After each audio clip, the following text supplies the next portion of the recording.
भोजन खाना भी साधना नहीं है। और व्रत रहने के बाद खीर खाना भी गलत है। व्रत रहने के बाद आपको जल पीना चाहिए और जल के बाद फलों का रस पीना चाहिए और रस के बाद फिर पतली पतली मूंग की खिचड़ी खाना चाहिए और धीरे धीरे आपको भोजन ग्रहण करना चाहिए 5-6 दिनों के बाद, क्योंकि आंतें सूख चुकी हैं, आंतों ने कार्य करना लगभग बंद कर दिया है, अब मृत्यु जैसी आंतों की हो चुकी है। व्रत के बाद एकदम हार्ड भोजन मत लीजिए, थोड़ा हल्का भोजन लीजिए, रस ले लीजिए फलों का। लेकिन बड़ी मजे की बात है, बुद्ध जैसे भगवान भी 12 साल व्रत रहकर एकदम खीर खा लेते हो, तबीयत बिगड़ जाती है। जीवन एक बहुत बड़ा विज्ञान है, शरीर भी बहुत बड़ा विज्ञान है और मन भी बड़ा भारी मनोविज्ञान है। और इस विज्ञान को जो नहीं समझ पाता है, याद रखना, आत्मा के लिए कुछ और करना है, शरीर के लिए कुछ और ढंग अपनाना है और मन को संभालने के लिए कुछ और तरीका अपनाना है। मन के साथ में शरीर का सिद्धांत लागू न हो सकेगा। मन तो तुम्हारा कहता है कि कपड़ा भी ना पहनूं, भोजन भी ना करूं, सबके साथ भी ना रहूं, कहीं एकांत चला जाऊं, अकेले रहूं, किसी से बोलूं ना, लेकिन ये हो नहीं सकता, क्योंकि जीवन की आवश्यकताएं भीड़ से जुड़ी हुई है। ये भीड़ फालतू नहीं है। कितनी महिलाएं घर में तंग हो जाती तो कहती इस घर की भीड़ भाड़ से हम बहुत तंग हो गए, लेकिन भीड़ की जरूरत है। आपको पति चाहिए, आपको बेटा चाहिए, बेटी चाहिए, बहू चाहिए, पोती पोता चाहिए, सास ससुर चाहिए।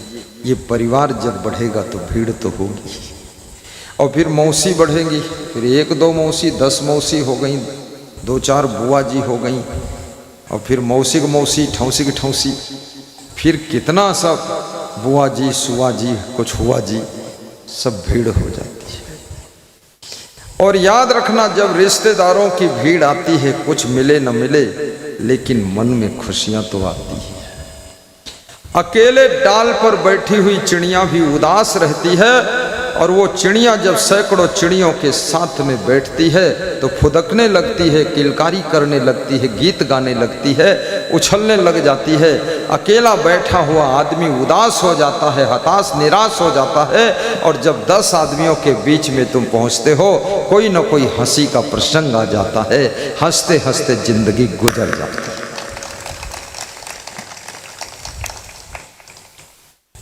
बिल्कुल अकेले रहने वाले लोग रुग्ण हो जाते हैं, उनका शरीर भी रोगी हो जाता है। और काम को बंद करने वाले लोग बहुत जल्दी बीमार होकर मर जाते हैं। इसलिए जब तक जीवन है तब तक कुछ कर्म करते रहो, खाली मत बैठो, बुढ़ापे में भी कुछ काम करते रहो। बचपन में मैं देखता था बूढ़े लोग रस्सी बटते रहते थे।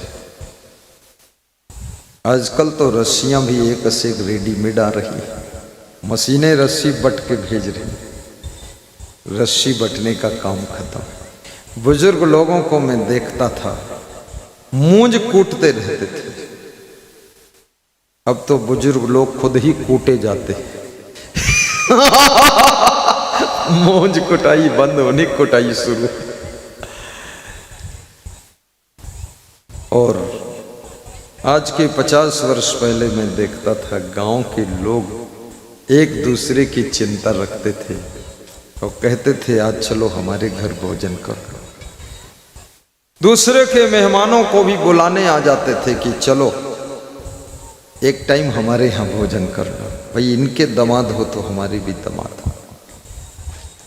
लेकिन धीरे धीरे संवेदना समाप्त हो रही, प्रेम कम हो रहा है, और जितना ज्यादा प्रेम संकुचित होता चला जाएगा उतना ज्यादा तुम्हारी खुशियां भी सिकुड़ती चली जाएंगी।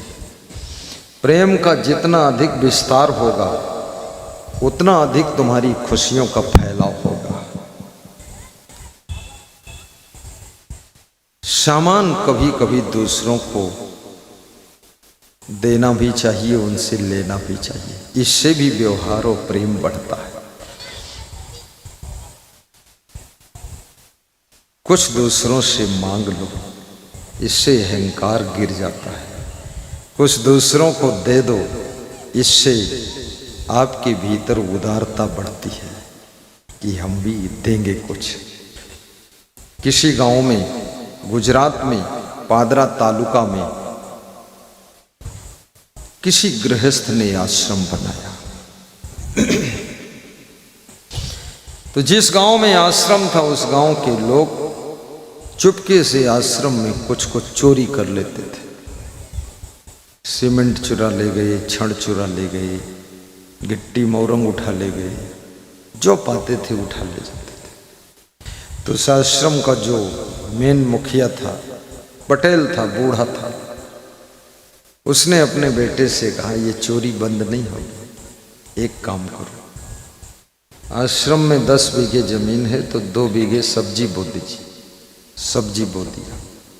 सब्जी जब तैयार हुई तो कहा कि गांव में डुग्गी बजा दीजिए, ढोल बजवा के बोल दो जिसको सब्जी जरूरत हो निःशुल्क सब्जी आश्रम से मिलेगी और सब लोग सब्जी ले जाएं, रोज ले जाए, एकदम नोचने बांधने की जरूरत नहीं, रोज ले जाओ। अपने बेटे से कहा सब्जी तोड़कर सड़क किनारे दूर तक ढेर लगा दो, जिसको जितनी जरूरत हो उतनी ले जाए। गांव के लोग सब्जी रोज ले जाते थे, खुश हो गए। 3 महीने सब्जी ले गए और 3 महीने फिर चोरी नहीं हुई। तो उस बूढ़े पटेल ने अपने बेटे से कहा देखो आखिर ये चोरी करते हैं, बिना चोरी ही कुछ दे दो तो चोरी नहीं करेंगे और खुश भी रहेंगे, ये मजदूरी करेंगे। पूरे गांव के लोग आकर आश्रम में सेवा करने लगे और सब्जी लेकर जाते थे। लेन देन का संसार है, अगर तुम कुछ दोगे नहीं तो याद रखना शांति से जी न सकोगे, इसलिए थोड़ा देना भी सीखो, बांटना भी सीखो, तो आराम से जिंदगी जीने का फार्मूला सीख जाओगे। लेन देन करो, लेन देन सीखना जरूरी है। छत्तीसगढ़ में एक सज्जन ने किराना की दुकान खोला, बहुत बड़ी दुकान थी।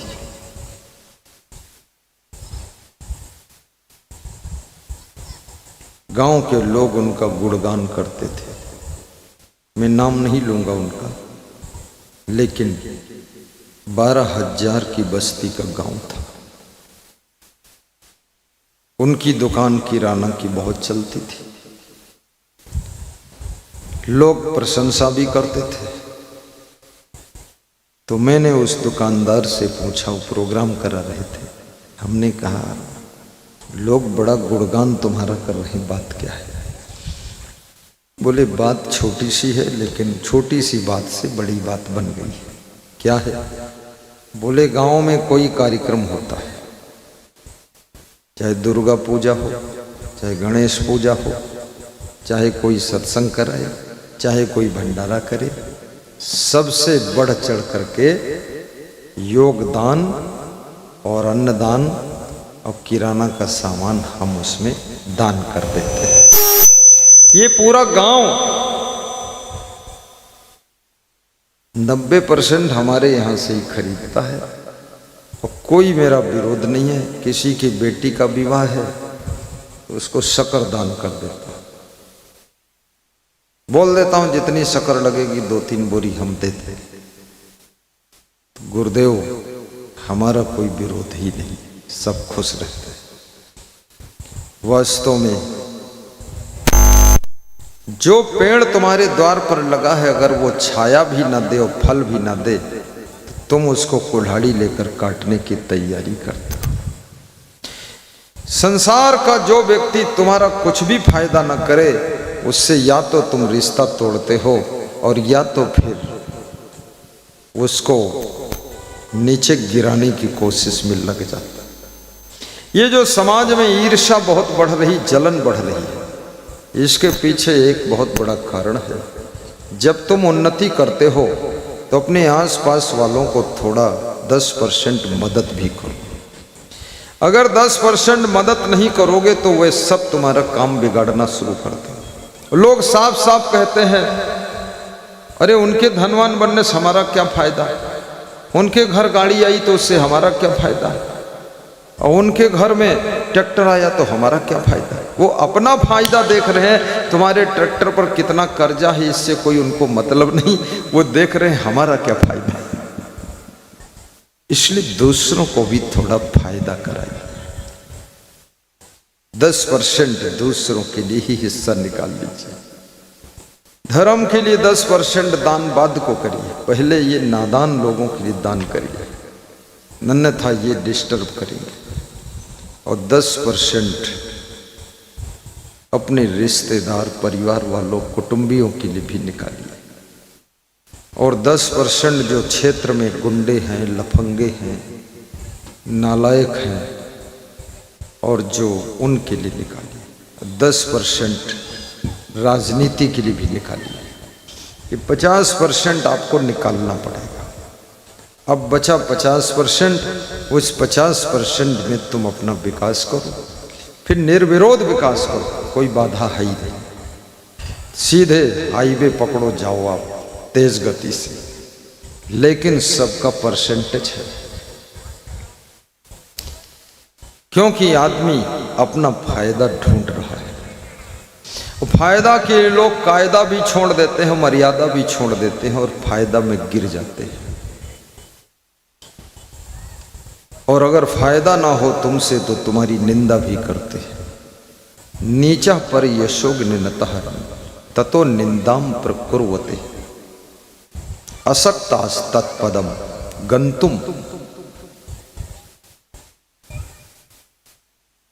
नीतिकार कहता है, जितना तुम विकास कर रहे हो उतना विकास जब तुम्हारे आसपास के लोग नहीं कर पाते हैं तो वे अपनी तसल्ली के लिए तुम्हारी निंदा करते हैं, और निंदा करके अपने मन को संतोष दिलाते हैं। इसलिए अपने विकास के साथ साथ थोड़ा आसपास वालों का भी ध्यान रखना। श्री कृष्ण भगवान कहते हैं, जब किसी का प्रभाव बढ़ता है तो उनको दुख होने लग जाता है। जिन लोगों का पहले से प्रभाव था और उनसे ज्यादा तुम्हारा प्रभाव हो रहा है तो उनके मन में पीड़ा होने लग जाती है। इसलिए जब प्रभाव बढ़ने लग जाए तो ज्यादा विनम्र हो जाना, और पुराने प्रभावशाली लोगों को भी हाथ पांव जोड़ते रहना, अन्यथा वे लोग तुम्हारी टांग खींचने का काम शुरू कर देंगे। भारत देश में हर क्षेत्र में ईर्ष्या, जलन बहुत काम करती है। किसी का बढ़ता हुआ नाम, बढ़ता हुआ काम, बढ़ता हुआ धन धाम देख करके लोगों के सीने पर सांप लौट जाते हैं और लोग दुखी हो जाते हैं। अमेरिका के किसी धनवान व्यक्ति से तुम कंपटीशन भी नहीं करते हो, जलन भी नहीं करते हो। तुम अपने गांव में ही जलते रहते हो, तुम अपने परिवार में ही जलन खलन करते रहते हो। अपने आप को संभालना। और जलन करने से मनुष्य का सुख भी जल जाता है। ईर्षु घृणी न संतुष्टा क्रोधोनो नित्य संकिता पर भाग्योपजीवी चखडित नित्य दुखिता। विदुर जी कहते हैं, जो ईर्ष्या करता है और जो घृणा करता है, किसी को कमजोर समझकर और किसी को साधारण समझकर उनसे जो घृणा करता है, घृणा भरे हृदय में प्रेम की मृत्यु हो जाती है। और जहाँ प्रेम मर जाता है वहाँ सुख भी मर जाता है, वहाँ दुख रहता है। न संतुष्टा, और जो लोग कभी संतुष्ट नहीं होते, हमेशा असंतुष्ट रहते हैं। कितने लोगों को आपने हंसते हुए नहीं देखा होगा, खुश नहीं देखा होगा, क्योंकि वे संतुष्ट नहीं। तुम कितना ही अच्छा करो लेकिन सब लोग तुमको अच्छा नहीं कहेंगे, और कितना ही तुम गलत करो सब लोग तुमको गलत नहीं कहेंगे। कुछ लोगों को गलत ही पसंद है। अगर तुम शराब पीते हो तो शराबी लोग तुम्हारा गुणगान करेंगे, बहुत अच्छा शराबी है, पीता भी और पिलाता भी है। और यदि तुम अंडा भी न खाओ, कुछ भी न खाओ, लोग कहते हैं ये आदमी कोई काम का नहीं, ये बेकार हो गया। अरे ये तो गुरु उरुक चक्कर में पड़ गया, सब छोड़ दिए, पहले ठीक रहे, पहले हमहू अंडा खाओ रहे, खुदो खाते रहे। गलत करने वालों का भी लोग साथ देते हैं संसार में, और अच्छा करने वालों का भी विरोध करते हैं लोग संसार में। कई गांवों में सत्संग होता है तो सत्संग के विरोध में भी चुपके दो चार लोग काम करते रहते हैं। कहीं खेत नहीं देंगे सत्संग कराने के लिए, पड़ा है खाली पड़ा, कहेंगे इसमें हम कुछ बोएंगे, हम देंगे, बोएंगे कुछ नहीं। अगर बो भी दिया तो उसमें घास बोया है, वो सनई बोया है कि इसको जोतेंगे फिर, और इसलिए बोया है कि तुम्हारा सत्संग ना हो पाए। शुभ कार्यों में सहयोग कीजिए, और कोई अशुभ कार्य कर रहा है उससे थोड़ा दूर रहिए। कबीर साहब तो यहां तक कहते हैं कि मेहनत करने वालों का गुणगान कीजिए, और जो आलसी है उनकी निंदा कीजिए। निष्कर्मी की निंदा कीजिए, कर्म करे वाही चित दीजिए। कहें कबीर कुछ उद्यम कीजिए, आप खाए और को दीजिए। कबीर साहब ने आलस्य का विरोध किया है कि आलसी मत बनो। जो निष्कर्मी हैं, कर्म ही नहीं कर रहे हैं, कबीर साहब कहते उसकी निंदा कीजिए, और जो कर्म कर रहा है उससे प्रेम कीजिए। क्योंकि आलसी से प्रेम करोगे, धीरे धीरे एक दिन तुम भी आलसी बनोगे, और परिश्रम करने वालों से प्रेम करोगे, धीरे धीरे तुम्हारा आलस्य दूर होगा और तुम भी परिश्रम के पथ पर चल पड़ोगे, और एक दिन सफलता ही सफलता तुमको मिलना शुरू हो जाएगी। इसलिए गुणवान लोगों से प्रेम कीजिए। देव की जय। रामायण में क्यों कहा गया है कि राम से प्रेम करो? रावण से प्रेम करने को नहीं लिखा, और रामायण में लिखा है कि प्रथम भगति संतन कर संगा, दूजी रति मम कथा प्रसंगा। राम कहते हैं दूसरी भक्ति मेरी कथा, मेरे सत्संग जो हो रहे हैं उसमें बहुत प्रेम रखो। सत्संग कराना भी बहुत बड़े पुण्य का कार्य है। एक व्यक्ति सत्संग कराता है लेकिन हजारों लोगों को संस्कार मिल जाते हैं, कितनों की शराब छूट जाती है। आज हमारे पास में आयोजक रमेश जी कई लोगों को लेकर आए कि ये पड़ोस में रहता है, बेधड़क दारू पीता है, और हम लोगों को भी बहुत हल्ला गुल्ला मचाता है, और घर में तो बिल्कुल बेचैन कर देता, इसको छुड़ा दो। तो उससे मैंने पूछा छोड़ना चाहते हैं? बोले हाँ। तुमने कहा चरण पकड़ लो, मत्था टेको, संकल्प लो, प्रतिज्ञा करो, अब कभी छुएंगे नहीं, पिएंगे नहीं। बोला अब छुएंगे नहीं, पिएंगे। फिर दूसरे को लेकर आए, फिर वही मॉडल, तीसरे को लाए, फिर वही मॉडल। वो ढूंढ ढूंढ कर ले आते हैं। उनके मन में यह है कि इसकी शराब छूट जाए तो इसकी भी उन्नति हो जाए, इसके घर में भी सुख शांति आ जाए, जैसे मैं फला फूला हूं ऐसे वो भी फल फूल जाए। ये उनकी करुणा।